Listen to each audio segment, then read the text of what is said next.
నేను మనిషి జీవితం పేపర్తో పోలుస్తా. అవునా, ఎలా? ఇది లైక్ హ్యూమన్ లైఫ్ అన్నమాట. ఓకే. మనం ఏమనుకుంటాం, మన లైఫ్ చాలా ప్రశాంతంగా ప్లెయిన్గా ఎలాంటి కష్టాలు లేకుండా ఉండాలి అనుకుంటాం మనం. కానీ ఒక్క ప్రాబ్లం వచ్చినా నిలబడలేం, అవును, పడిపోతాం. కానీ నేనేమని చెప్తా అంటే, స్నేహితులు చేసిన మోసాలని అనుభవించు,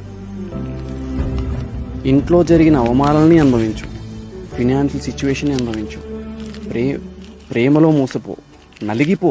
జీవితం నిన్ను నలిపేస్తుంది, నలిగిపో. టైం పడుతుంది నువ్వు హీల్ అవ్వడానికి, హీల్ అవుతావు.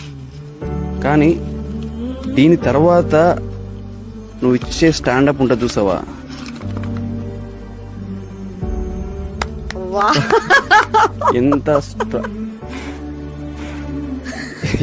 ఎంత స్ట్రాంగ్ ఉన్నావు అంతే స్ట్రాంగ్ ఉంటావు. జీవితం వర్డ్ లో చెప్పేసావు నిజంగా. జీవితం నేను ఎంత నలిపేస్తుందో అంత నలిగిపో.